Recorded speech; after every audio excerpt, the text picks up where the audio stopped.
Bonsoir à tous et merci de prendre position et de garder votre position d'écoute pour ce rendez-vous de dossier en main qui reçoit ce soir le ministre des Travaux publics et des Transports, avec qui on va passer à la loupe, un peu comme ses collègues qui sont passés par ici dans les numéros précédents de dossier en main. On va passer à la loupe les différents chantiers initiés sous sa férule et sous la férule du président Boni Yayi depuis 2 ans déjà, puisqu'on est à cet exercice-là. C'est sous le signe de 5,4% de croissance annoncée fièrement par son gouvernement. Ils sont tout heureux au sein du gouvernement de passer devant vous pour donc défendre leur bilan, puisque c'est sous un signe de taux de croissance visiblement positif, puisqu'on a connu une progression. Quand le bâtiment va, tout va, dit-on, monsieur le ministre. On dirait aussi, quand les travaux publics et les transports marchent bien, eh bien, tout marche pour le mieux, pour l'économie. Apparemment, vous y avez sans doute contribué. Il va sans dire, monsieur Ozia Sonovu, je vous remercie de m'accueillir sur ce plateau, que lorsque le bâtiment va, tout va. Et donc vous avez contribué au 5,4%, peut-être plus que le port ou... C'est un effort collectif. Chacun apporte sa pierre pour que le bâtiment monte. C'est comme l'État aussi, donc chacun y a apporté du sien de tous les secteurs. Entrée en matière de Lambert Koti assez modeste, mais ça cache mal sans doute un déluge de chiffres et de linéaires interminables de kilomètres tout à l'heure sur ce plateau de milliards. Reste à savoir si les Béninois sont aussi satisfaits du rythme auquel bougent les chantiers, des choix des routes choisies, pour me répéter, et ce que pèsent les promesses des boulevards électoraux face aux frustrations des fiefs électoraux, déçus aujourd'hui de voir des routes hier mal famées survivre encore aux promesses de leur transformation. À titre d'exemple, la route à Kassato-Boycon, Atlantique Zoo, Commun Dobo Lokosa, Monokufo, Savé Okeo, Colline, le pont de Tovek-Bamin dans la vallée de l'Ouémé. Je vois sourire le ministre, il est un peu quelque part originaire de la vallée. Kandi, pas moins que moi, c'est vrai. Kandi Segbanan, parmi les plus attendus au nord du Bénin. Alors, monsieur le ministre, c'est vrai, vous allez faire le bilan de ce que vous avez pu réaliser, ce que vous avez pu faire pour faire avancer les chantiers des transports et des travaux publics au Bénin. Nous dit clairement sous quel signe se dessinent les réformes que vous initiez dans ce département. Mais on va se pencher sur un certain nombre de chantiers qu'on a pu visiter en images. Et à partir de là, on va passer au crible ce que vous avez pu réaliser en 2 ans. En complicité avec la régie, on va suivre.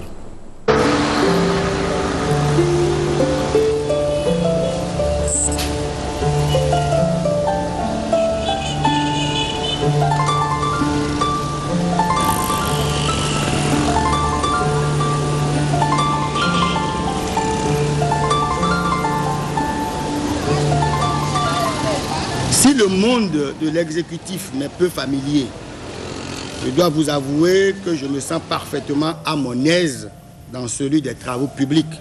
Vous en conviendrez avec moi. Pour le ministre Lambert Koti, l'agenda des chantiers d'infrastructures publiques est visiblement bien rempli. Tenez, rien que pour le sous-secteur aéroportuaire, les travaux de modernisation s'étendent sur 4 grands projets. Le premier, qui vise la transformation de l'aéroport international Cardinal Bernardin-Gantin de Cotonou, prévoit l'extension du hall d'arrivée, le développement des services modernes de catering, l'ouverture de la plateforme aéroportuaire à 7 nouvelles compagnies aériennes et l'avènement d'un transport local. Au-delà de l'aéroport de Cotonou, à Natitengu, le renforcement de l'aérodrome de Père-Poriakou est acquis, précisément depuis le 1er août 2011. Et ceci en attendant la construction d'un aéroport international dans la cité des Tata avec le concours d'une société chinoise basée à Hong Kong. Du côté du transport ferroviaire, la perspective d'entendre bientôt siffler le train s'est annoncée depuis les 16 et 17 mai avec la réunion portant sur les études techniques du tronçon Cotonou-Parakou.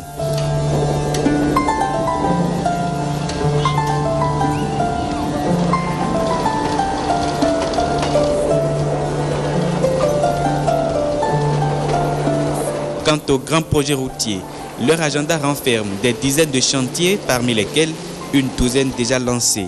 En l'occurrence, les 12 premiers kilomètres de la route des pêches Godomé-Paou, Paou-Bida, Ouida Toribosito, Ouida Tori Alada, Ouida Ilakonji. La section hôtel La Madeleine du 1er août, la construction d'un pont sur le fleuve Mono à Atiémé, le tronçon Kandi-Segbana, frontière Nigeria, la traversée de Banikwara. Quant aux autres projets routiers inscrits à l'agenda des infrastructures, ils vont du sud au nord et visent à désenclaver toutes les localités. Désenclaver les localités du Bénin, mais aussi faire du Bénin un véritable pays de transit. Telle est la portée des tronçons Segbana, Samia, frontière Nigeria, et Boja-Kali, Madje-Kali, frontière.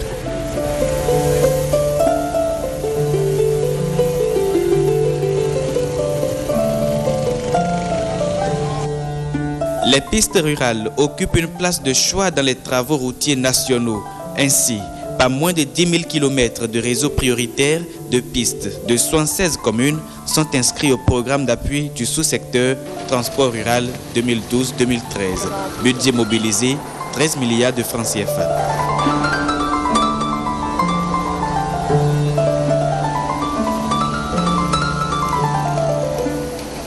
Enfin, une série d'études et d'expertises sont en cours pour améliorer les performances institutionnelles du secteur des travaux publics et des transports au Bénin. Un agenda surbooké pour le ministre Lambert Koti qui doit avoir le sommeil bien court.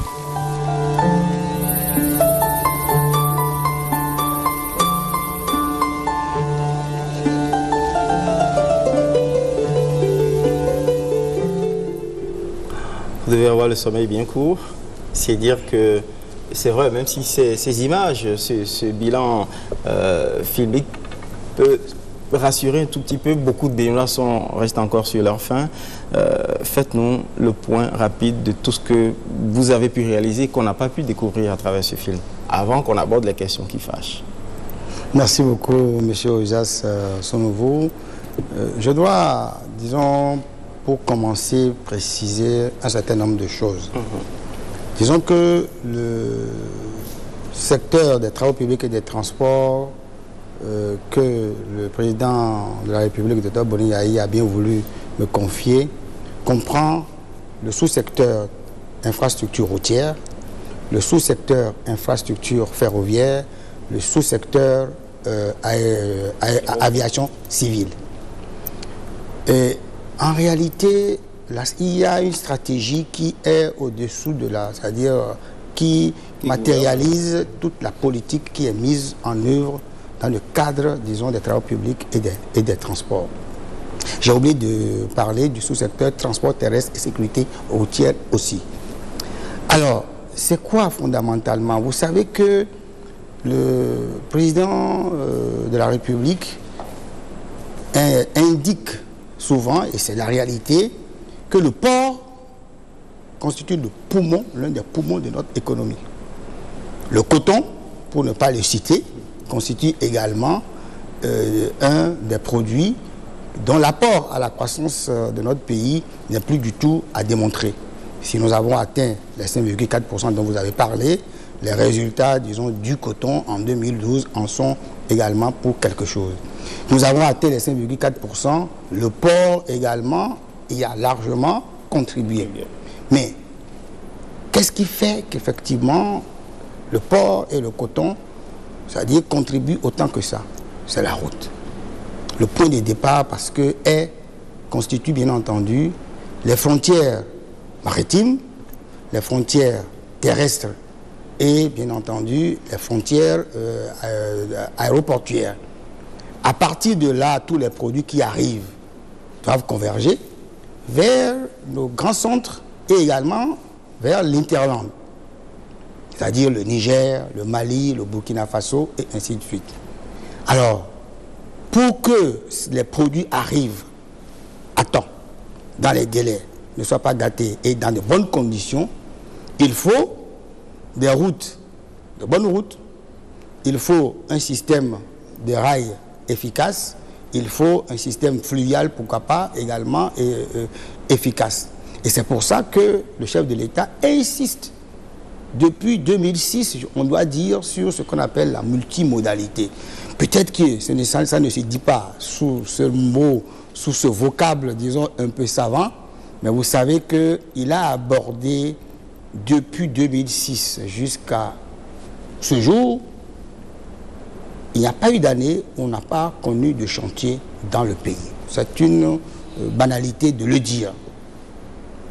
Et également, les rails, si vous vous rappelez très bien, vous vous souvenez très bien, il a doté l'OCBN, disons, des locomotives et des wagons pour permettre effectivement que cette infrastructure qui appartient aux deux pays, c'est-à-dire le Bénin et le Niger, puisse participer également au développement pour le transport des marchandises, au moins jusqu'à Parakou, Boycon et ainsi de suite.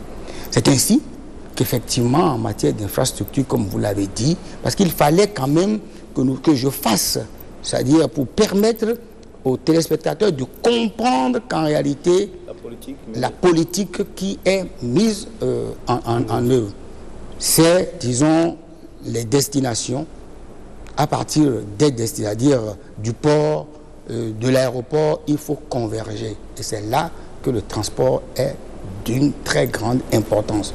Et les routes. Les résultats, effectivement, il faut le dire, sont d'une très grande importance. Aujourd'hui, je peux citer quoi comme routes importantes que nous avons qui ont été effectivement livrées à la circulation. Il y a Kandi-Banikwara, je crois qui est là sur la carte. Je ne sais pas si la caméra juste derrière moi, peut avec ça. Voilà, exactement. Il y a bien entendu Djougou Ndali. C'est vrai que Djougou Ndali, il est là. Voilà, il est ici. Et il y a Waké jusqu'à la frontière, disons, du Togo, qui est ici.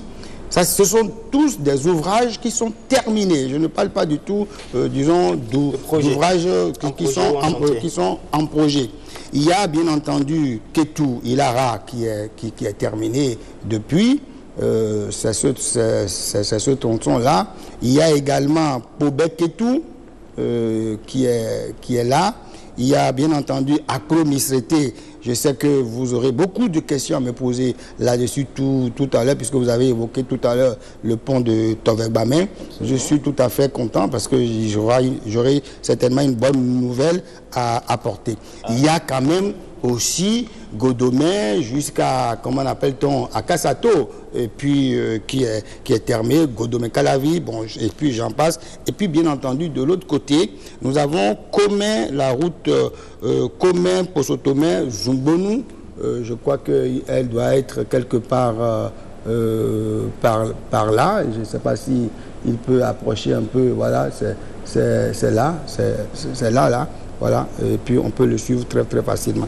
Donc voilà en termes, disons, de modernisation, ce qu'on peut appeler la modernisation du réseau. Parce que comme on a comme, disons, credo, qui est le credo du chef de l'État, il faut préserver les routes qui sont construites, agrandir et moderniser. Et c'est ça effectivement que nous sommes en train, que nous avons fait. En dehors de ça, il y a quand même, en termes de modernisation, disons, des travaux en cours. En termes de travaux en cours, je peux citer le tout nouveau chantier qui est là, qui est Bodjekali-Madekali. Je crois que son importance n'est plus à démontrer en termes déjà de réduction du temps pour les éventuels, pour, disons, tous ceux qui allaient à canot par le Niger, désormais ils prendront ce raccourci pour aller au marché international que constitue Kano, au-delà du fait que ça pourrait apporter des recettes assez importantes pour notre pays en termes de recettes douanières, je veux dire. Il y a bien entendu également Ndali Niki Chikandu, je crois que c'est lui qui est... non, oui c'est ça. Oui c'est ça. Ouais, ça c'est Kandi Segbana qui va démarrer bientôt. Mais Ndali, je crois que voilà, il est ici, qui constitue effectivement où il ne reste que le péage à Biro, qui est en train d'être, où les pavés sont en train d'être posés, parce que nous avons besoin bien entendu des postes de péage et pesage. Et quand je descends beaucoup plus bas, vous avez parlé des nombreux chantiers de Paou, disons, de Godomé jusqu'à Paou. Oui, vous voulez le voir certainement. Voilà. J'espère que il va me le montrer. Bon, bref, il y a Paou, Godomé Paou. En dehors de, après ça, il y a Paou, Tori, Alada et la bretelle de Tori. Il y a Ouida jusqu'à Tori et bien entendu de Paou jusqu'à Ouida et jusqu'à Ilakonji. Donc voilà effectivement des éléments qui permettent, des voies qui permettent d'améliorer notre réseau qui est très important parce que vous savez qu'en termes de réseau, nous avons les routes nationales inter-États oui, qui sont d'environ, disons, de 2178 km. Aujourd'hui, nous avons 1744 km qui sont, disons, réhabilités, qui sont bitumés, soit à peu près 93%, 80%. Et nous avons les routes nationales qui sont d'environ 3898, dont seulement 514, effectivement, en sont bitumés. Donc, vous voyez à peu près, l'objectif, c'est de desservir, effectivement, l'Interland et nos grandes villes qui sont sur, disons, le réseau qui permet de joindre le Niger, le Burkina Faso et au-delà, le Mali. Donc, c'est un choix stratégique de votre part qui consiste à développer des routes qui favorisent les échanges commerciaux du Bénin avec ses voisins. Nous sommes un pays de service. Nous avons une position privilégiée dont nous devons bien entendu profiter au maximum parce que, comme le dit souvent le chef de l'État, le port de Cotonou appartient au Niger. Et pour pouvoir, bien entendu, desservir le Niger correctement, nous sommes obligés d'avoir un réseau routier correct, en bon état. Et c'est pour ça que vous allez voir que c'est 80% des routes nationales inter-États qui sont bitumées. Et c'est stratégique que cela, et il va en avoir davantage quand les projets, comme on appelle, en cours vont être achevés. Il s'agit, j'ai parlé de Bodjekali, Madekali, de Kandi, Segbana, et puis bien entendu d'autres, l'amélioration du réseau de Godomé jusqu'à Ilakonji. Alors, par rapport au réseau national, bon, visiblement, apparemment, vous avez une politique quelque peu attentiste. En tout cas, on va rapidement aborder un certain nombre d'infrastructures qui ont été réalisées dans les centres urbains. Je veux parler, par exemple, des passages supérieurs, de l'échangeur de Godomé. Et là, même si ces ouvrages sont impressionnants, la question, par exemple, de leur utilité, de leur pertinence, de la pertinence de certains ouvrages se pose en certains lieux. Par exemple, quand je prends le passage supérieur qui est qui débouche sur Notre-Dame, son utilité, on se pose encore des questions par rapport à la gestion de la fluidité du trafic que cet ouvrage aurait pu apporter. Ben, écoutez, on commence par celui-là tout simplement pour dire que, en réalité, lorsqu'un ouvrage est construit, il y a effectivement la mise en service et la mise en œuvre de la circulation sur cet ouvrage. Vous avez constaté qu'à un moment donné, lorsque on a fermé le flux, disons direct, qui encombre le passage venant de l'OCBN vers le pont, qu'on a senti une très grande fluidité au niveau de ce carrefour, obligeant bien entendu ceux qui vont, disons, vers l'église Notre-Dame à prendre, disons, le passage dénivelé. Et c'était ça qu'il fallait bien entendu faire pour assurer. Cela n'a pas été fait, mais quand les spécialistes de la circulation se sont assis avec la police et qu'on a vu qu'il fallait effectivement procéder ainsi, mais aujourd'hui, qu'est-ce que vous pouvez constater? Est-ce que les détracteurs, parce qu'il y en a toujours, mais une infrastructure n'est jamais inutile. Je crois que nous devons, c'est-à-dire le prendre comme un credo pour pouvoir savoir comment l'exploiter pour qu'il soit bien entendu utile, parce qu'il n'est pas inutile de le faire. Quant à l'échangeur de Godomé, les abords, ça laisse à désirer. Bien, justement, vous abordez cet aspect, effectivement, dans le cadre, disons, des accords qu'il y a eu avec la Chine, il est effectivement prévu que les abords soient réalisés. Et je crois que dans une prochaine convention, dont les contours ont déjà été abordés et le coût, disons, tout ce qui est à bord il y aura des aménagements paysagers qui vont rendre effectivement un peu plus agréable pour les yeux. Sinon la circulation, il n'y a aucun problème, ça circule correctement et je crois que on devrait féliciter, disons, le président d'avoir eu l'idée, disons, de faire démarrer les travaux de ce échangeur, bien qu'il soit prévu depuis plusieurs années. Poursuivons notre revue et continuons vers Godomekpaou. De grandes descentes médiatiques avec de grandes annonces, mais jusque-là, le chantier peine à prendre forme. La défaillance est de quel côté? De votre côté ou du côté de vos partenaires chinois? La défaillance ne peut pas être du côté, bien entendu, du maître d'ouvrage. Disons que nous avons démarré, l'entreprise a démarré les travaux et a connu des défaillances qui sont liées à des problèmes d'organisation. Nous sommes allés sur le terrain, nous avons constaté, et je peux vous dire qu'en réalité, le problème qui se pose, c'est que l'entrepreneur a, disons, décapé la voie sur toute sa surface, créant effectivement, lorsqu'il pleut, ce que les gens peuvent appeler un lac artificiel. Il n'y a que la réalisation des ouvrages d'assainissement le long de la voie et les exutoires qui peut permettre effectivement qu'en saison des pluies, qu'il n'y ait pas, disons, des nuisances aux usagers. Et je crois qu'après notre descente sur les 30 000 mètres linéaires de caniveau, 32 000 mètres linéaires de caniveau, je ne dis pas kilomètres, hein, mètres linéaires, à peu près 32 kilomètres, 8% a été réalisé. Aujourd'hui, 3 semaines après, ils sont à 22%. Et je crois qu'à ce rythme, avant la saison forte, ça veut dire mai et juin, je crois que tous les caniveaux seraient terminés. En tout cas, il n'y aurait plus l'effet disons, de lac artificiel que j'ai évoqué tout à l'heure. Donc, la réorganisation qui a été faite permet d'espérer que tous les problèmes qui sont présents seront réglés. Et les exutoires ont commencé à être également ouverts. Voilà.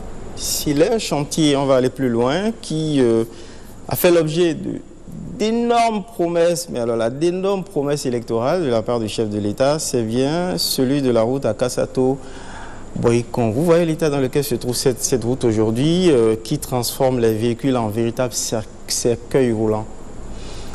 Bien, bon, c'est une affirmation un peu trop forte. C'est vrai que la voie est dans un état de dégradation avancé, on l'admet.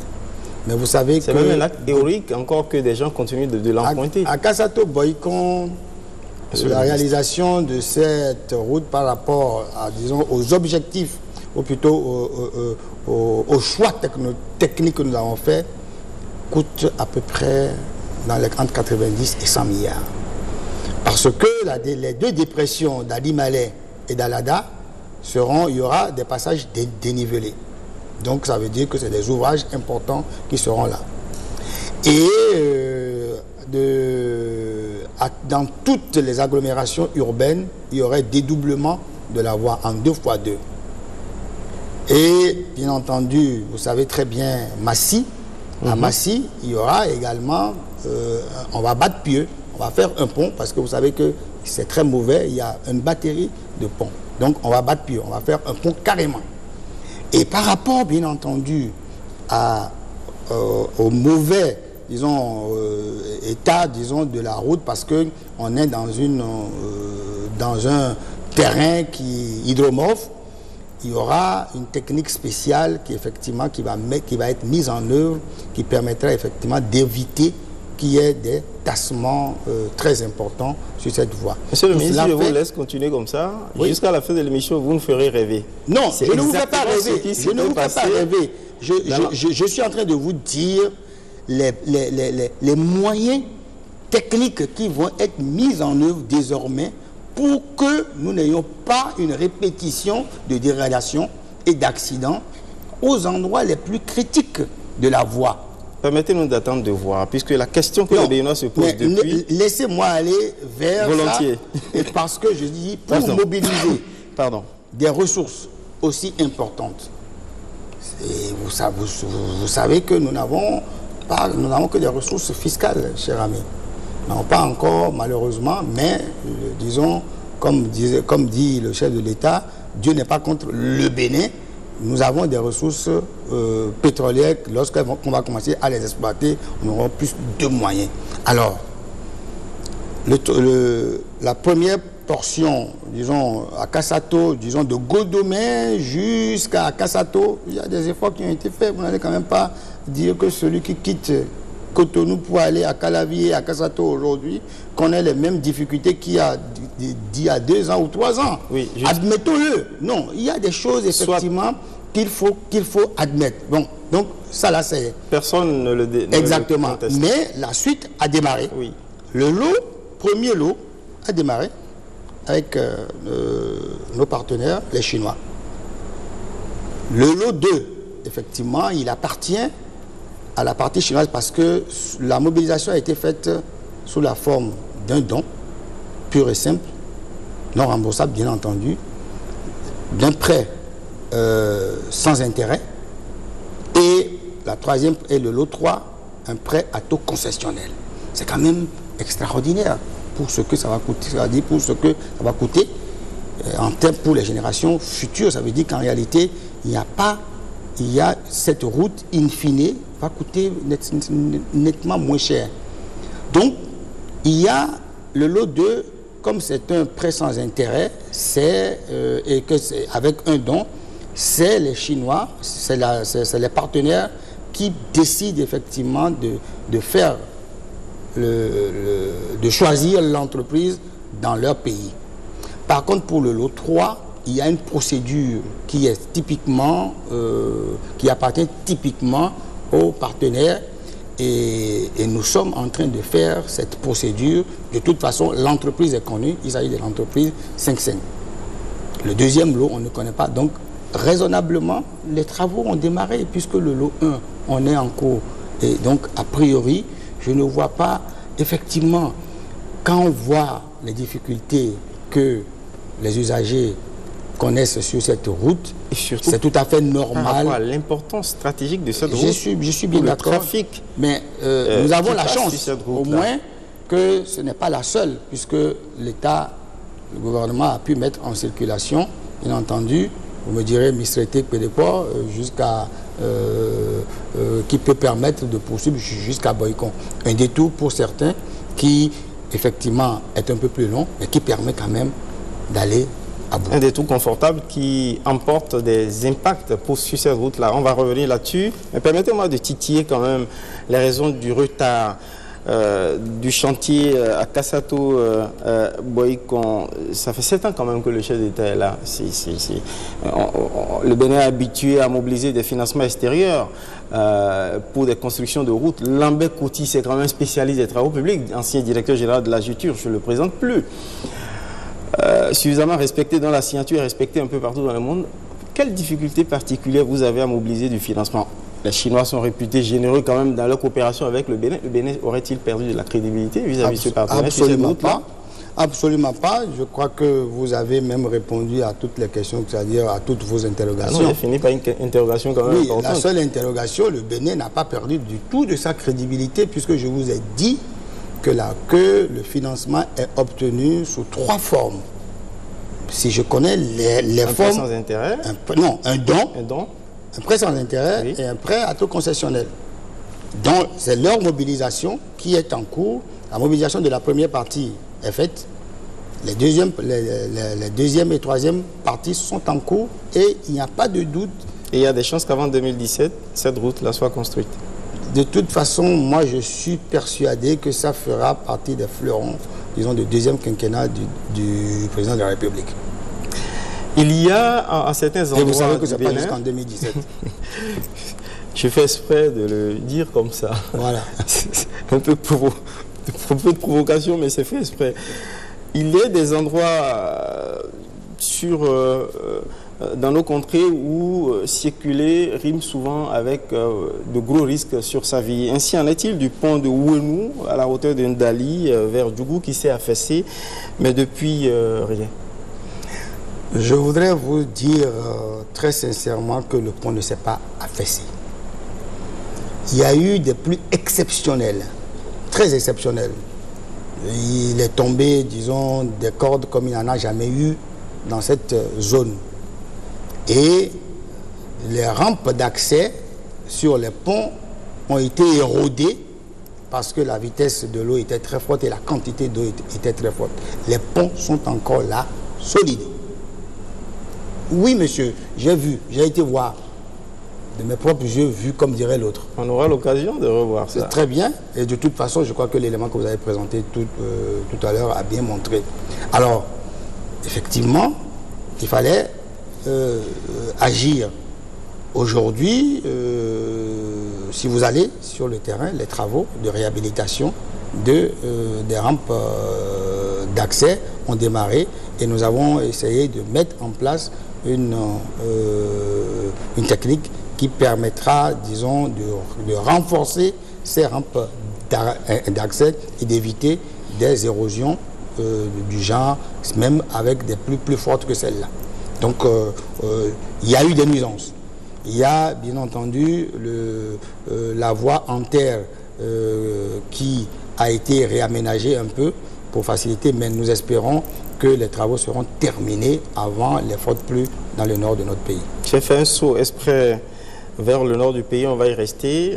Allons à Parakou, avec l'aéroport de Tourou, les dédommagements, vous avez promis aussi, vous avez fait des promesses de dédommagement aux populations riveraines.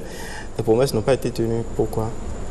Est-ce que c'est ça qui fait traîner les travaux? Qui est-ce qui vous dit que les promesses n'ont pas été tenues? Ben, je constate que les travaux peinent là aussi toujours à avancer ou à démarrer sérieusement. Alors, monsieur le ministre, je cherche la raison peut-être de ce côté-là. Vous savez qu'en réalité, pour des raisons, il faut le dire loyalement, financières, les travaux ont été suspendus. Donc cela a créé quelques désordres au niveau des autres travaux qui ont été réalisés.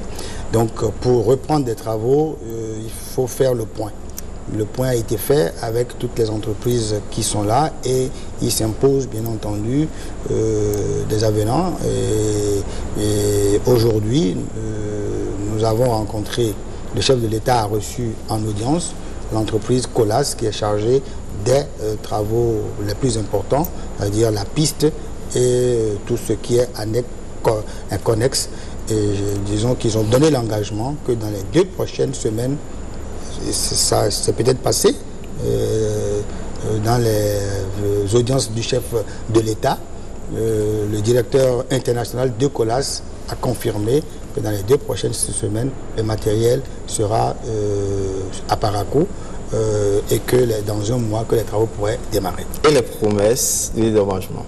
Les promesses de dédommagement, disons que les ressources ont été mises à la disposition de la ville de Parakou pour pouvoir procéder au dédommagement des Donc les ressources existent. Pardon? Les ressources existent. Les ressources ont été mises à la disposition de la ville de Parakou. Je le dis et j'articule très bien mes mots pour vous le dire. Et j'ai eu déjà à rencontrer le maire de Parakou. Si vous prenez le téléphone et que vous appelez le receveur-percepteur de Parakou demain matin pour lui dire est-ce qu'il y a de telles ressources à disposition, je ne pense pas qu'il puisse, disons, bégayer pour vous répondre. La sortie de Parakou est très difficile. Du côté du contournement, vous avez promis aux populations, je repars toujours aux clameurs de la campagne, que vous leur ferez construire une double voie pour décongestionner cette route devenue étroite, même pour permettre le croisement de 2 véhicules à la fois. Les promesses là, on attend toujours leur réalisation. Je crois que, merci de me donner cette occasion. Le chef de l'État, effectivement, l'a promis et ce sera chose faite. Les études, on l'appelle, il y a la traversée de Parakou par le marché Arzeke. Jusqu'au niveau, disons, de la préfecture et puis bien entendu au niveau du tribunal de première instance pour prendre devant l'hôtel Les Routiers, le motel Les Routiers. Ça, c'est la traversée de Parakou. Je peux vous assurer que les études techniques détaillées démarreront très bientôt puisque la consultation pour le choix des bureaux d'études a été faite et c'est financé par la Banque ouest-africaine de développement en même temps que le contournement pour le contournement nord pour pouvoir, disons, la mettre en deux fois deux voies. Donc, et je vais plus loin pour vous dire que la Banque africaine de développement a accepté de financer les travaux. Et dès que l'APS, l'avant-projet sommaire, qui est quand même, on dit sommaire, mais c'est quand même déjà un peu avancé, sera disponible, la BAD viendra, disons, en évaluation de projets, comme ça se fait dans le métier, pour savoir, pour prendre des informations suffisantes et s'assurer que, disons, de quel montant on a besoin. Mais je crois que nous avons besoin d'environ 20 milliards pour les deux voies, la traversée et le contournement nord. Et je crois que ces ressources sont disponibles au niveau de la BAD. Donc c'est pour ça. Et le président lui-même qui a négocié et obtenu effectivement ces ressources auprès de la BAD et de la BOAD respectivement pour les travaux et les études. À l'an 3 de Yaï 2, Lambert Koti viendra nous dire ici que ça y est, c'est fait, ainsi que la route Kandi-Segbana. Les travaux semblent avoir été lancés, mais après, tous les gros engins ont reflué. Ce serait avec plaisir que je viendrai. Je crois que ce serait encore avec vous que nous referons le point, disons, pour ces travaux. Kandi-Segbana, nous venons de terminer, disons, la manifestation d'intérêt et les entreprises, effectivement, qui ont été retenues vont recevoir très bientôt les offres. Nous avons reçu déjà l'avis de non-objection de la DNMCP. Nous attendons l'avis de la Direction nationale de contrôle des marchés publics. Nous attendons l'avis des bailleurs de fonds. Il y a 5 à peu près, 5 partenaires arabes. Ils ont la BID, la BADEA, le fonds cohétien, le fonds OPEP, qui sont partis dans la construction de cette route et raisonnablement, le calendrier qui est fait est en train d'être tenu.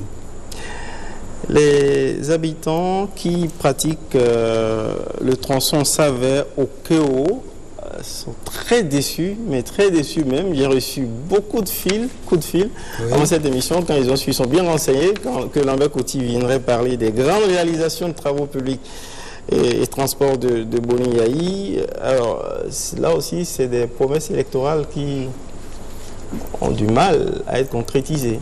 Disons, quand vous regardez, je crois, le plan, disons, qui est juste derrière vous, vous avez, nous avons, je crois, les travaux de réalisation des études routières. Et là-dessus, je peux voir Savès au Kéo, Nigeria. Est-ce que vous pouvez m'aider? C'est ça, juste vous descendez, voilà, à cette hauteur, vous remontez un peu le... Ça, c'est ça. Voilà. Et ici, il s'agit... Les études techniques détaillées sont déjà réalisées. Donc, nous sommes en recherche de financement. Il faut le dire, donc, mais c'est une étape très importante. Parce que, ici, vous savez que nous avons un pont assez important sur le fleuve Omela. Et c'est ça, d'ailleurs, qui fait que les études, quand on regarde dans nos fiches de projet, sont beaucoup plus élevées, quand bien même la longueur n'est pas aussi importante. Donc, c'est quelque chose, quand même, qui est bien... dans le programme et pour lequel je crois quand même que les études, lorsque les études sont terminées, il est plus facile de trouver des partenaires techniques pour financer les travaux. Donc il n'y a véritablement pas le risque d'un délai à proposer aux populations? Les requêtes, plusieurs requêtes sont allées aux partenaires arabes et aux partenaires brésiliens aussi, à un moment donné. Nous attendons leur manifestation. Combien d'Obo Lokosa? Là aussi, beaucoup d'espoir ou d'attente déçue. Bon, si vous voyez actuellement, si vous êtes un peu sur ce tronçon, vous verrez que nous avons commencé les travaux de c'est-à-dire d'entretien. Colmatage. C'est pas quand vous dites colmatage, ça a l'air effectivement de votre veste qui est déchirée que vous rapiécez. Non, c'est-à-dire c'est important, mais je crois là également, je dois dire que les études également effectivement sont en cours pour cette route Komé-Dobo, voilà. Komé-Dobo Lokosa, voilà, Komé-Lokosa de Dobo, effectivement, ça fait partie des études routières qui seront réalisées et pour lesquelles les financements sont déjà disponibles. Vous savez qu'en réalité, nous sommes obligés de constituer, disons, des études, c'est-à-dire des études exécutées pour aller vers les bailleurs de fonds, parce que c'est plus facile d'obtenir les ressources lorsque vous avez des études disponibles. Bien sûr. Et c'est ça d'ailleurs, pour ça que il est souhaité et souhaitable, contrairement peut-être à ce que certaines personnes pensent, qu'il faut une agence de grands travaux qui pourrait anticiper, qui pourrait permettre d'anticiper la réalisation des études, pas seulement pour les travaux publics, pour les grandes infrastructures, disons, dans notre pays. En énergie, voilà, en énergie, le port, sur les routes et les grandes, c'est-à-dire les grandes infrastructures, il faut avoir des études avancées et en réalité une structure, disons, homogène, cohérente, capable effectivement avec un bon leadership peut permettre effectivement d'aller chercher plus facilement les ressources parce que nous aurons un bon vivier d'études techniques détaillées. Quel mal avez-vous à constituer cette agence? Il n'y a pas de mal, je crois que c'est une question de temps. Voilà, je crois que le dossier a été confié à des personnes assez expérimentées en la matière et je crois que ce sera chose faite. Exprès, j'ai fait promener un peu les Béninois à travers les différentes contrées en remontant au nord. On revient à présent vers le sud, le chantier Ouida Tori, le fameux dossier Yamen. Je pense qu'il ne faut plus parler de dossier Yamen. Il n'y a pas eu de dossier Yamen. Il y a eu le dossier Ouida Tori, pour lequel effectivement l'entreprise qui a été identifiée a été défaillante. Nous avons pris nos responsabilités. Donc disqualifié. Nous avons résilié le chantier, les travaux, c'est-à-dire le contrat tel que prescrivent les tests. Nous avons relancé l'appel d'offres et une autre entreprise a déjà été identifiée et l'avis de non-objection est déjà obtenu de la BIDC qui, disons, cofinance avec le budget national. Et ça, je peux vous dire que les travaux vont démarrer également très bientôt. Ce qui constitue, vous savez, c'est-à-dire Tori, comme vous pouvez le voir, constitue effectivement, commence à être un pôle, un véritable pôle, parce que beaucoup de routes convergent vers là. Ce n'est pas par hasard, parce que les rails également vont passer par là. Je vous ai dit tout à l'heure que la multimodalité est quelque chose effectivement d'assez important dans la politique des transports. Voilà. Porto Novo, le pont de Porto Novo, vous le réhabilitez quand? Bien, une fois encore, il y a, je crois si ma mémoire est bonne, la BADEA qui a accepté de financer, disons, le dédoublement de la voie depuis Sémé jusqu'à Porto Novo, jusqu'au pont, le dédoublement du pont et également, disons, la voie de Pobé-Obélé. Donc, je crois que c'est toujours les études qui précèdent tout. comme vous pouvez voir dans notre secteur et dans les autres secteurs, bien entendu. Quand il s'agit d'infrastructures, les études constituent un élément important. J'imagine bien, on ne viendra pas juste construire des routes, projets clés en main, comme ça, ex nihilo, sans études, bien entendu, monsieur le ministre. Oui. Donc, c'est les études qui sont en cours. Oui. Là aussi, vous avancez prudemment, vous vous contentez d'annoncer que c'est juste des études qui sont en cours, pas encore ficelées. C'est déjà pas mal. Et par rapport à l'homme d'expérience que vous êtes, est-ce que des financements s'annoncent? Bien, dans le cas quel délai? Dans le cas des espèces, tant que les études ne sont pas bien avancées, nous ne prenons pas le risque, disons, d'aller vers des bailleurs de fonds précis, mais nous allons, disons, nous lançons plusieurs requêtes de financement. Et, bon, bien entendu, tout ce que vous êtes en train de dire, c'est bien conseillé dans un cahier de charges qui va constituer, bien entendu, l'un des bréviaires que le chef de l'État amènera, disons, à la table ronde des bailleurs de fonds qui est prévu pour notre pays. C'était prévu pour le mois de mai, mais il y a de fortes chances que ce soit, disons, reporté de quelques mois. Et ce n'est pas pour rien que nous ratons, bien entendu, un certain nombre d'études pour avoir effectivement un portefeuille, disons, assez important à soumettre. Après de longues attentes, la grande route qui traverse la vallée de l'Ouémé et qui débouche justement, qui permet à pas mal d'usagers d'éviter la route désormais mortelle à Kassato-Boycon, eh bien, elle a été construite mais desservie par le fameux pont de Tovek-Bamé qui est un, je ne sais pas comment le qualifier, peut-être vous trouverez très péjoratif mon qualificatif, mais bref. C'est un pont extrêmement étroit où le trafic arrivé à ce niveau, c'est complètement difficile. Pourquoi n'avoir pas, dès le départ, dans le projet de construction de cette route, intégré l'implantation d'un pont digne de cette infrastructure-là et de cette vallée? Merci beaucoup, Monsieur Sounouvou, vous êtes de la vallée. Je suis entre la vallée et le plateau d'Agonli. Je n'insiste pas là-dessus forcément. Non, mais vous pouvez. Je suis originaire de là-bas, mais non, mais je vais vous faire comprendre quelque chose. Avant l'actuel pont de Tovek-Bamé, la vallée était coupée, disons, de la partie nord, c'est-à-dire le plateau d'Agoli. Et même certains fils de la vallée, pour aller chez eux, ne pouvaient pas du tout y aller pendant les hautes eaux. On passait là où est le pont aujourd'hui, on passait en pirogue. Oui. En 1995, disons, le pont a été fait. Je crois que nous avons acclamé. Vous étiez certainement un peu plus jeunes. Nous qui passions déjà là, nous avons acclamé parce que c'était un plus. La route est arrivée. Je ne raconte pas toute l'histoire de la route parce qu'il y a un petit côté, disons, sentiment personnel de fierté que je ne vais pas, exhiber ici.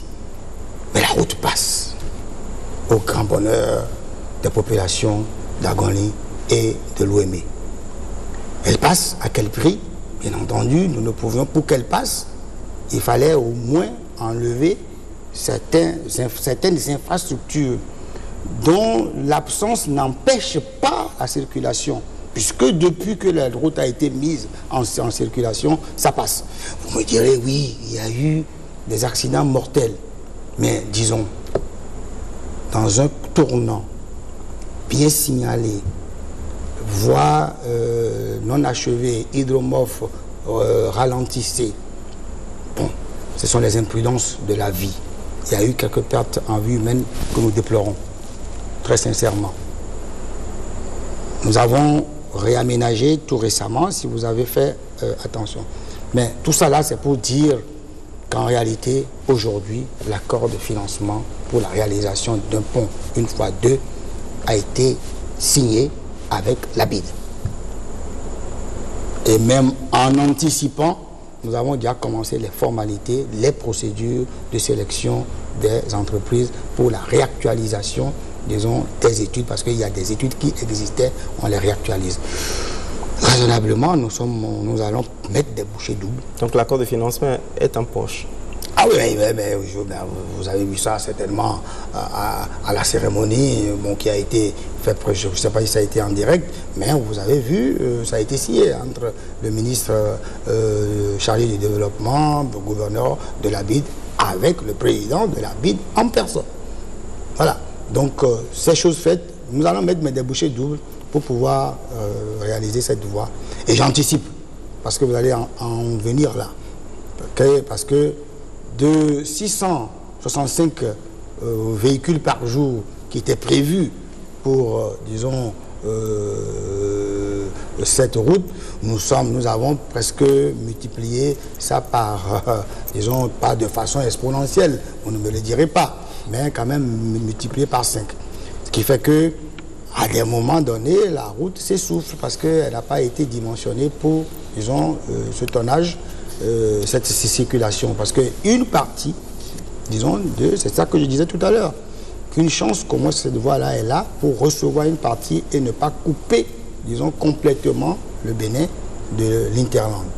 Donc aujourd'hui, je peux dire que il y a des chances que cette voie se dégrade beaucoup plus vite que... Mais nous anticipons déjà, disons, sa réhabilitation.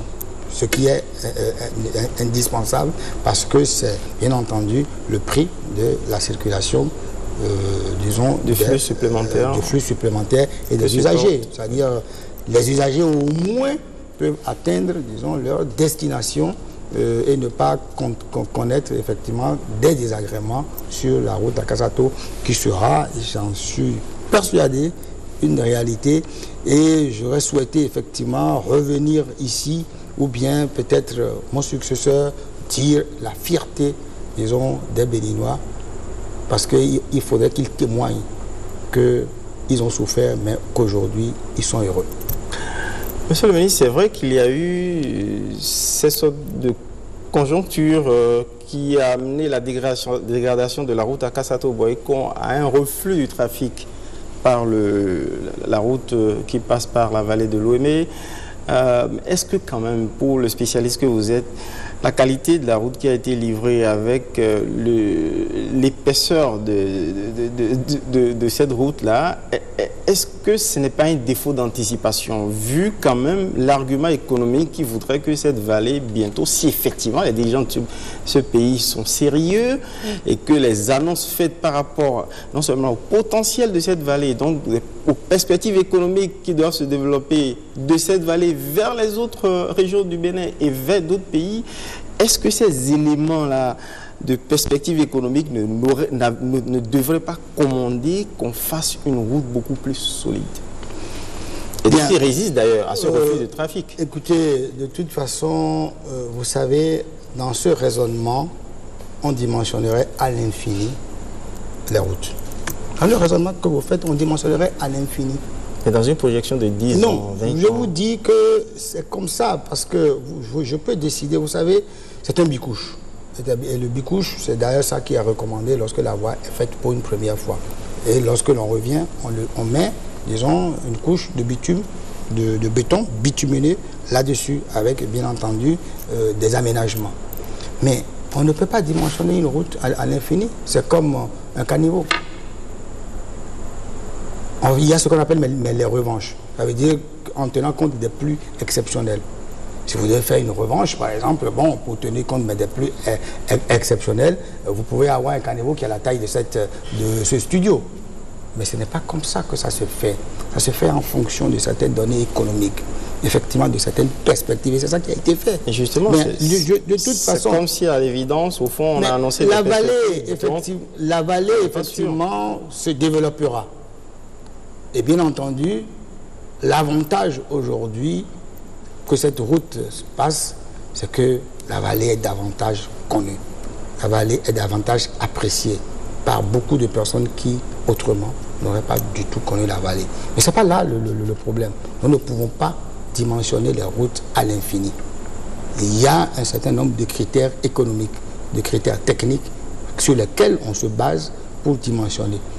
La circulation, effectivement, qui est induite, disons, de cette route due effectivement à un dégagement, disons, au reflux de Akasato-Boycon, est exceptionnelle, comme une pluie exceptionnelle. Voilà. Un autre dossier qui vous a d'ailleurs fait sortir la toute première fois où vous avez rencontré les médias pour annoncer un peu, pour faire parler de votre ministère, c'est la réforme du permis de conduire, en tout cas de l'attribution du permis de conduire. Qu'est-ce que vous avez envie de faire et quel est en fait l'état des lieux? Bien, bon, aujourd'hui, quand vous voyez effectivement le permis, la manière dont il est, bon, c'est-à-dire, il y a des éléments qu'on peut dire infalsifiables qui sont incorporés. Mais il y a une grande évolution qui permet effectivement d'utiliser des données biométriques qui permettent effectivement d'utiliser le permis à plusieurs fins et qu'il soit infalsifiable. Alors, ce qu'il y a, c'est qu'il y a beaucoup d'opérateurs économiques qui souhaiteraient, disons, nous aider à transformer le permis. Mais nous leur répondons qu'on ne peut pas faire un gré à gré, que nous allons lancer une consultation pour choisir effectivement le meilleur opérateur qui pourrait nous aider à fournir effectivement des permis comme des cartes de crédit. Comme on le fait, tout le monde en a de plus en plus, même dans notre pays. Donc ce n'est que cette seule manière qui nous permettra effectivement de sécuriser davantage le permis. Mais au-delà de ça, les réformes doivent être également, ça vous rentrez un peu dans ce que je peux appeler la sécurité routière et les transports terrestres. C'est que il faut améliorer la qualité des enseignants dans les écoles, dans les auto-écoles. Auto-écoles, oui. Voilà. Et ça, c'est un problème auquel nous attelons. Et il y a eu plusieurs formations qui ont été faites et qui se poursuivent pour, disons, aussi bien ceux qui font passer les permis que, effectivement, les enseignants dans les auto-écoles. Il y a beaucoup, disons, un système de corruption, je le dis, puisqu'on le combat, on la combat, on doit pouvoir, disons, l'évoquer sans état d'âme.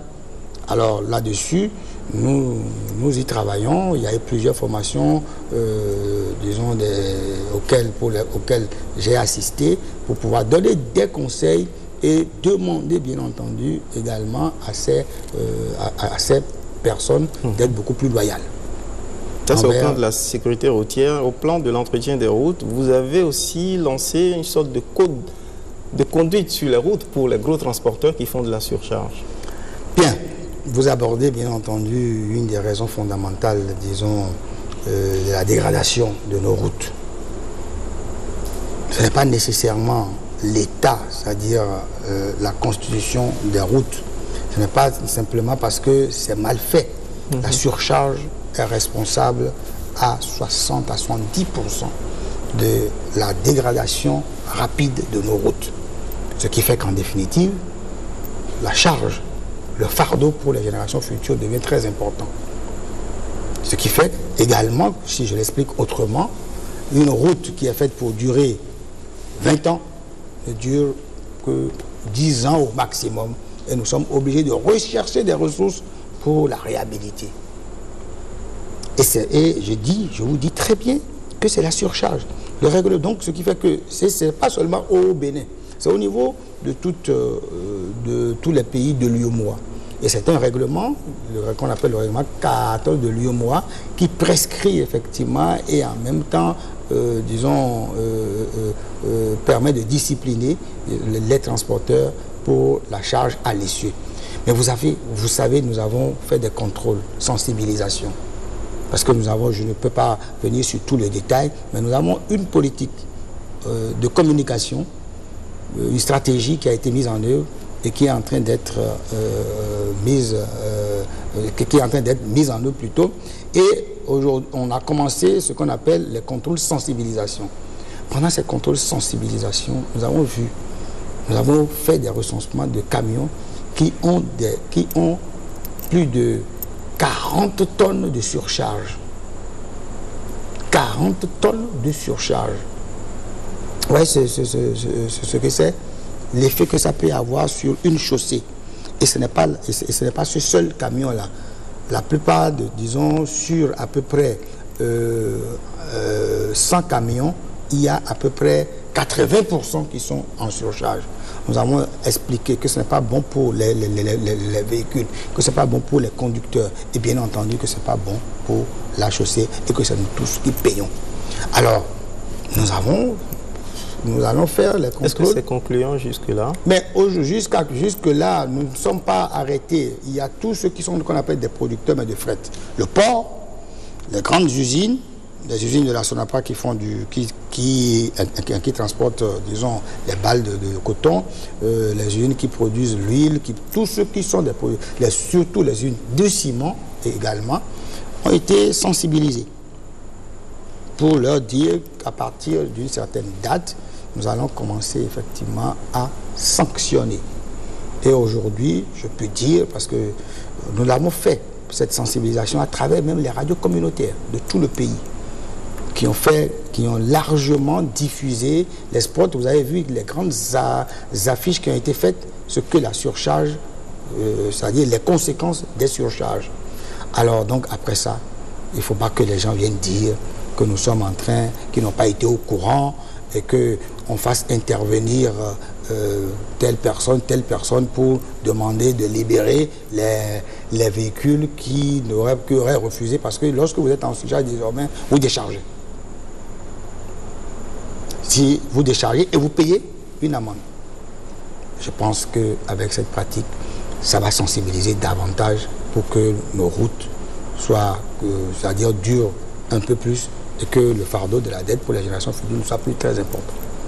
Dans la veine de votre politique multimodale, de développement multimodal des transports, vous avez décidé de ressusciter ou de réhabiliter l'OCBN, mais est-ce que l'entreprise n'est pas toujours agonisante? Qu'est-ce que vous avez vraiment envie de faire dans les chemins de fer au Bénin? Disons d'abord que les chemins de fer favoriseront le développement.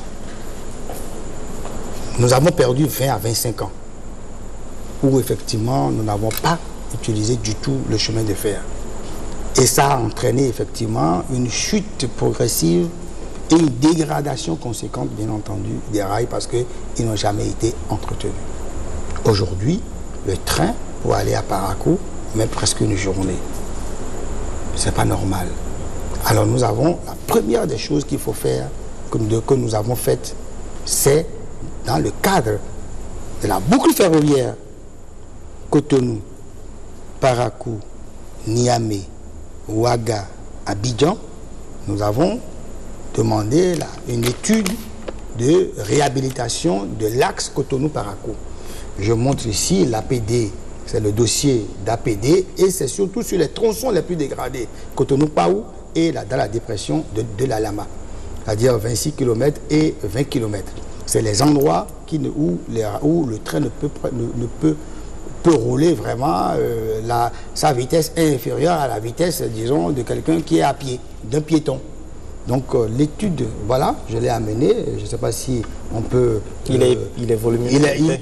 Il est volumineux, je pense que on peut le montrer aux téléspectateurs pour dire que c'est une réalité, que les études techniques détaillées de ces tronçons sont déjà, de ces deux tronçons, sont réalisées. Le financement, disons, il y a plusieurs... c'est l'Union européenne qui a financé les études et je crois qu'elle est prête en même temps à nous accompagner avec la BEI et la BOAD pour la réhabilitation. C'est à partir de là que nous pourrons commencer effectivement à parler de l'outil de mise en œuvre, c'est-à-dire de gestion des rails que constitue l'OCBN. Les arriérés de salaire, vous le savez très bien, sont très importants, nous le savons. Et la gestion également, la malgouvernance a été, comment appelle-t-on, le lot permanent, disons, de l'OCBN. Il faut le dire. Il ne faut pas, comment appelle-t-on, se cacher derrière son doigt. Finalement, qu'est-ce que vous allez faire? Vous liquidez l'entreprise, vous liquidera pas, vous faites des plans sociaux, vous vous séparez de votre partenaire du Niger, vous assumez... On ne se séparera jamais de notre partenaire social, de un partenaire, le Niger, parce que, disons, c'est quand même, disons, un outil historique.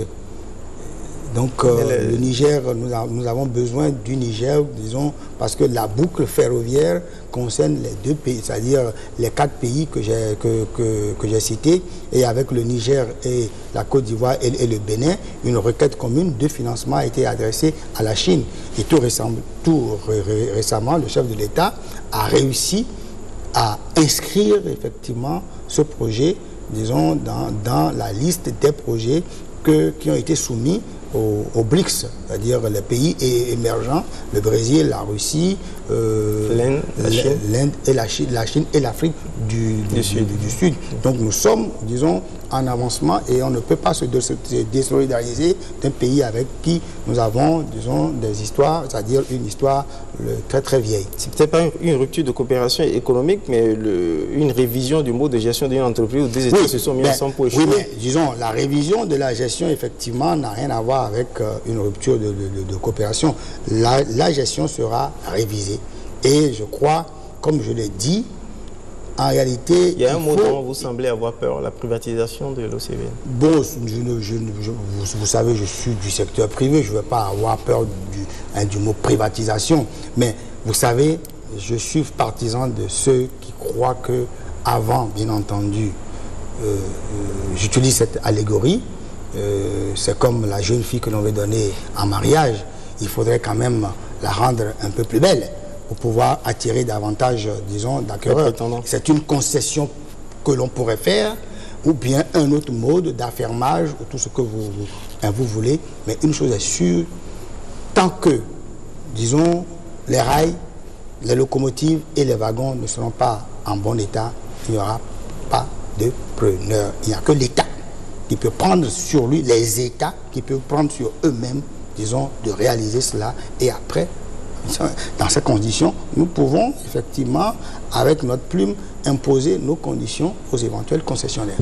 Est-ce qu'il y aura d'importants investissements pour changer les équipements qui semblent être relégués à des époques révolues, peut-être dignes de musées? Oui, nous avons déjà fait des estimations de la qualité, c'est-à-dire du nombre de locomotives, du nombre de wagons, des locomotives qui doivent faire l'objet d'une réhabilitation, les wagons qui doivent faire l'objet d'une réhabilitation et les neufs qu'il faut acquérir. Le dossier existe et fait partie, disons, des dossiers qui seront amenés à la table ronde des bailleurs de fonds. Vous avez affiché aussi beaucoup d'ambition par rapport à notre aéroport, en tout cas nos infrastructures aéroportuaires. On a entendu parler de transformation de Cotonou en hub, etc. Tout ceci semble rester à l'étape de rêve, quoi. Absolument pas. Je vous l'ai dit tout à l'heure que les travaux... On vient de l'extérieur, on aborde l'aéroport de Cotonou, c'est un coin noir perdu au milieu de nulle part? Non, vous ne pouvez pas le dire parce que là, vous abordez un aspect d'obscurité qui n'est pas nécessairement une mauvaise chose parce que les abords, il ne peut avoir quand même que les balises. Donc c'est pour ça que souvent les abords de l'aéroport ne sont pas éclairés par des lampadaires. Mais si l'aéroport était suffisamment développé, ça se verrait aussi. Oui, ça se voit très bien. Donc, mais ce n'est pas là le problème. Oui. Nous avons d'abord au niveau de transport aérien, le chef de l'État, dans sa vision, a voulu, et c'est en cours, on a parlé de l'aéroport de Touro. Parce qu'il nous faut quand même un transport aérien local. Ça permet effectivement de rapprocher davantage, disons, l'avion des populations qui sont à l'intérieur. Et également, c'est-à-dire le transport multimodal. Aujourd'hui, pour aller à Parakou, nous n'avons qu'un seul moyen, la route. Dès que l'aéroport de Tours sera fait, nous aurons le choix. Et je crois qu'il y a beaucoup, disons, de promoteurs qui n'attendent que ça. Un bon aéroport pour pouvoir, disons, mettre en place, disons, des vols réguliers sur Parakou. Les cargos, désormais, pourront, si c'est destiné au nord, pourront aller directement à Parakou au lieu de venir à Cotonou et puis après, c'est la route encore. Donc, c'est ça, effectivement. Au-delà de ça, il y a bien entendu, vous allez me parler de l'aéroport de Glodjibé. Bien, le chef de l'État, dans sa vision, a voulu qu'effectivement que l'aéroport de Glodjibé soit une réalité. Les deux États, l'Afrique du Sud et le Bénin, les deux chefs d'État se sont rencontrés plusieurs fois et ont confirmé leur volonté à travers, bien entendu, les visites que le ministre des Transports de l'Afrique du Sud a rendues au Bénin et les nombreuses visites que j'ai, de nombreuses visites de travail, je dis bien. Aujourd'hui, la date fatidique pour nous est le 20 avril, la date avant laquelle les partenaires financiers que j'ai rencontrés, qui sont nombreux, qui sont à peu près 5 ou 6, vont indiquer, disons, leur apport dans la construction de l'aéroport de Glodjibé. Et il y aura une réactualisation et ça sera fait par phase. C'est ce qui avait manqué à la première estimation de ça. Parce qu'aucun aéroport n'est fait pour l'éternité. Surtout qu'aujourd'hui, le périmètre de Glodjibé est assez grand pour accueillir, c'est-à-dire d'autres pistes ou d'autres bâtiments au fur et à mesure de l'augmentation du nombre de passagers. Vous m'excuserez, surtout pour la fierté des habitants de Glodjibé et de Parakou, mais pour le petit pays que constitue le Bénin, et vu l'état dans lequel se trouve le principal aéroport international du Bénin qui est là, pourquoi ne pas faire l'option de le développer suffisamment bien? Parce que c'est aussi un indicateur pour les investisseurs étrangers. Là, sur l'aéroport de Cotonou, lorsque en tant que, disons, technicien et en même temps, comment appelle-t-on,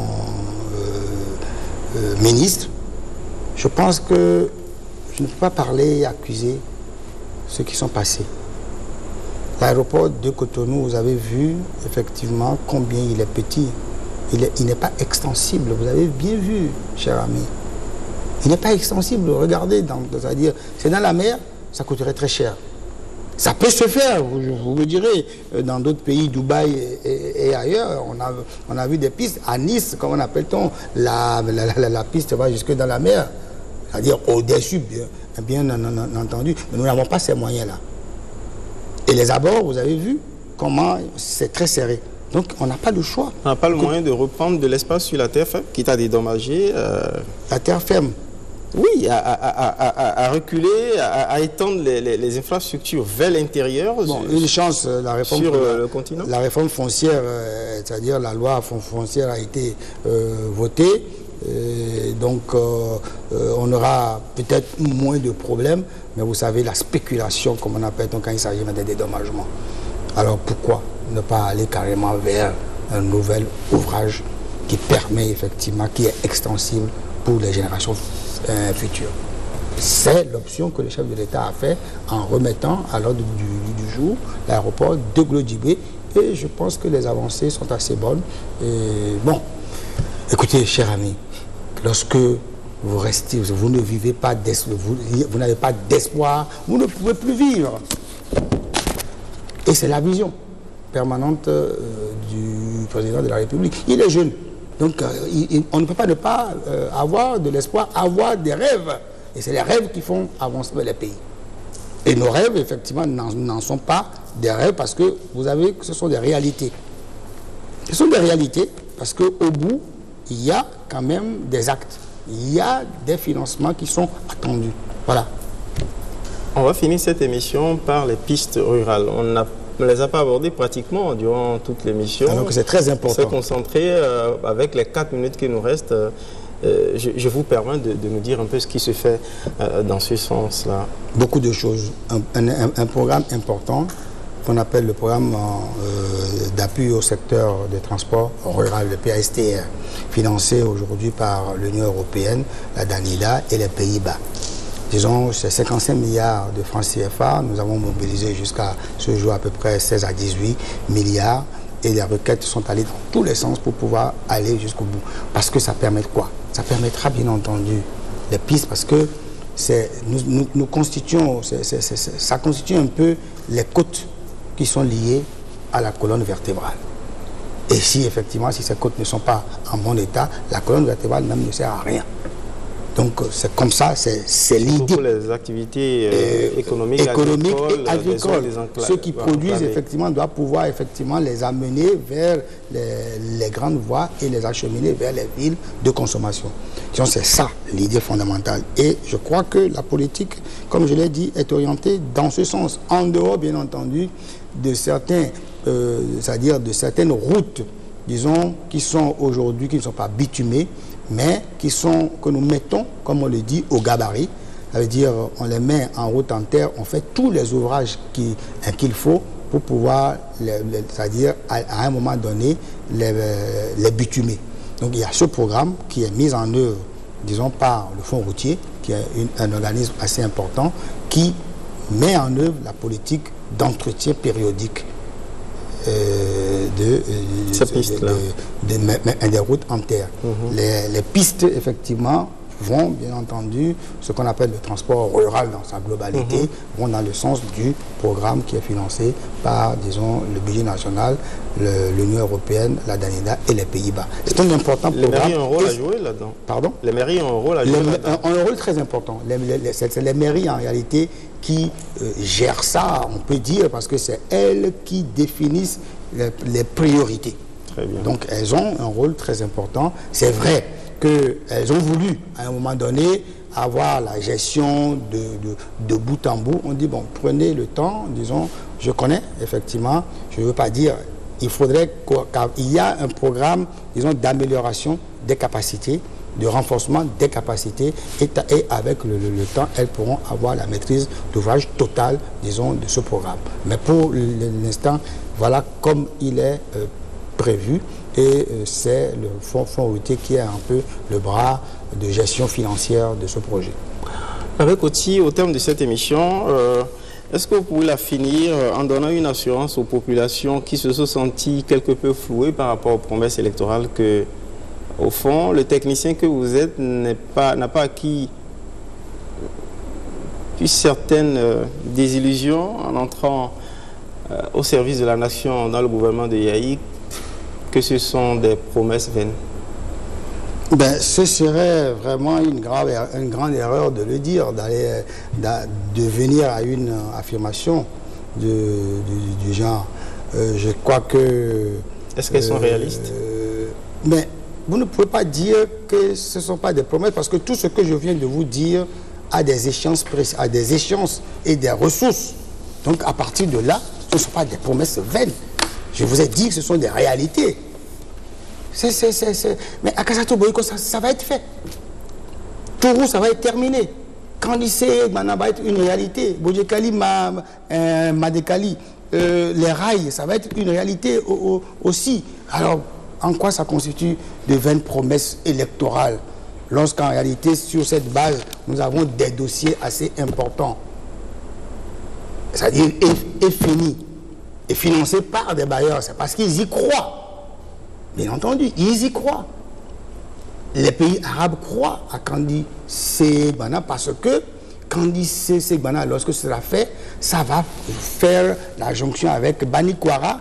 Et Bani Kwara, on va aller jusqu'à la frontière, disons, du Burkina. Il y a une logique terrible, effectivement. Ndali Niki Chikandou, aujourd'hui. Mais lorsque ce sera terminé, la boucle est bouclée jusqu'à la frontière avec le Togo. Vous quittez le nord du Togo, vous pouvez aller directement au Nigeria. C'était des promesses électorales, elles sont une réalité aujourd'hui. Vivement que toutes les promesses qui ont été faites deviennent des réalités tangibles, donc pour toutes les populations du Bénin, qu'elles aient été des fiefs électoraux ou pas. Merci d'être passé. Lambert Koti, rendez-vous dans un an. Avec plaisir. Merci beaucoup. Merci de nous avoir suivis. À très bientôt.